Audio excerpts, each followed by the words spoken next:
oil and corporations. They are, but they're all religious-based, too. So they're all about religion and oil and corporations. Could be, and sure. occasionally getting rid of the Nazis. Yeah. So my point is, well, the Nazis can be over many things. The Nazis was religious too. Look what they did to the Jews. So that brought religion in. Vietnam was religious because Diem, our puppet president, and our country brought 100 Christian Vietnamese down to the south to be the government. Well, the southern Vietnamese didn't like these religious characters from up north, so they then became the Viet Cong.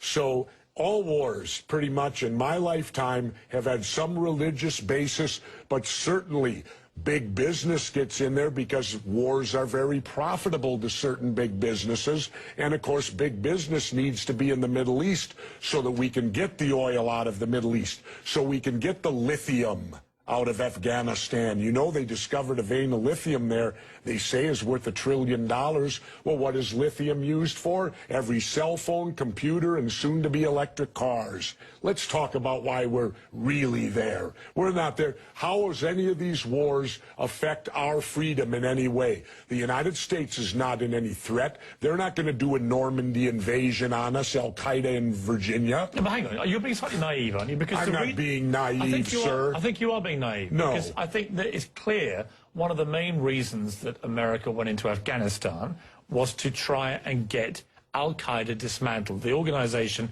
which committed the 9/11 atrocity. Really? Well, you don't think so? Well, how come Al-Qaeda put the heroin business out?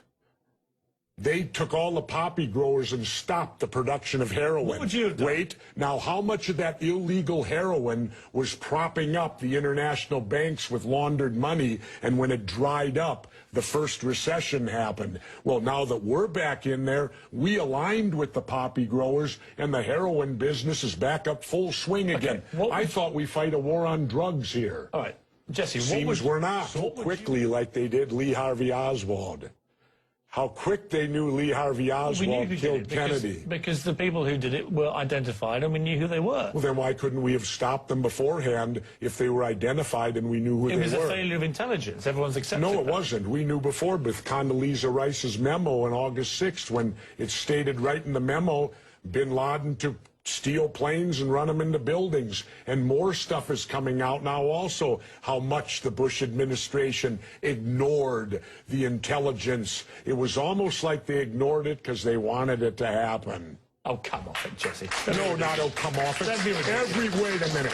Every war fought starts with a false flag operation. You can't, in all seriousness, sit there and try and make out anybody. Okay, let me ask you this, Piers. Wait a minute. Let me ask you something. How much studying have you actually done of 9/11 other than what the government's told you and what mainstream media has told you? I've been studying it 4 years. I was editor of a national newspaper. I've talked to people. Wait a minute. In depth every day for 5-6 months. Really? So I know a lot about it. Well, then I do know is, let me ask you this. You cannot say that any member of the Bush administration knew it was going to happen or wanted it to happen. It's a ridiculous thing to say. Ridiculous. Okay, let's talk about your BBC.